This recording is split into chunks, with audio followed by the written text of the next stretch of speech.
আসসালামু আলাইকুম। এই বিশ্বে যদি ফেরাউন থেকে থাকে, দ্বিতীয় ফেরাউন হচ্ছে শেখ হাসিনা। কারণ এই যে আয়নাঘর, এই আয়নাঘরে যে হাজার হাজার মানুষ যে গুম করছে, গুম করে সেখানে মারছে, এই যে এত মানুষের কঙ্কাল, এত মানুষের কঙ্কাল হাড্ডি, ইতিমধ্যে নেট দুনিয়া এটা তলপর।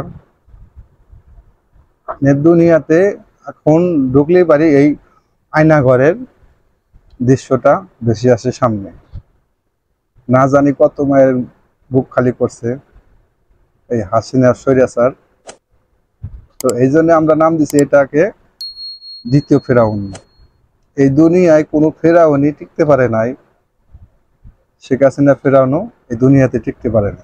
এত বড় ক্ষমতাসীন, লাস্টে পালালো কি, ক্ষমতা ছেড়ে পালিয়ে গেল কানে। ওখানে আমাকে তারা 36 দিন ঘুমাতে দেয় নাই, আমাকে 36 দিন লাগাতার ঘুমাতে দেয় না। চিন্তা করা যায়, 40 দিন পর্যন্ত আমার চোখ বেঁধে রাখছে, আমার মাথা বেঁধে রাখছে। আমাকে প্রস্রাব করে পর্যাপ্ত সময় দেওয়া হতো না, পায়খানা করে পর্যাপ্ত সময় দেওয়া হতো না।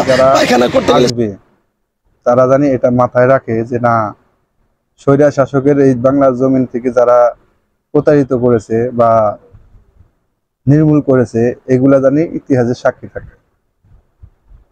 এগুলা দেখে জানি তারা মনে করে যে না, আমরা যদি এইভাবে ওই স্বৈরা শাসকের মতন করি, আমাদেরও ঠিক এরকমই পতন হবে। সরকার প্রধান যেটি আসুক, এটা অবশ্যই মাথায় রাখতে হবে এবং জনগণকে কিভাবে ভালো রাখা যায় সেটা করতে হবে। আয়নাঘর তো আগে ছিল না, শেখ হাসিনা আমলে সেই আয়নাঘরটা তৈরি হয়েছে। সুতরাং এই আয়নাঘর থাকবে না। আর আয়নাঘর একবারে নির্মূল করে দিছে সেনাবাহিনী। আয়নাঘর আমাদের লাগবে না, এত গুম খুন এগুলাও হবে না।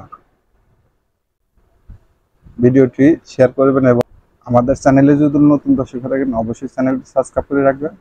পাশে থাকা বেল বাটনটি অল বাটন দেবেন, যাতে পরবর্তী ভিডিও নোটিফিকেশন সবার আগে আপনাদের কাছে পৌঁছে যায়। দেখা যাবে পরবর্তী যে কোনো ভিডিওতে। আল্লাহ।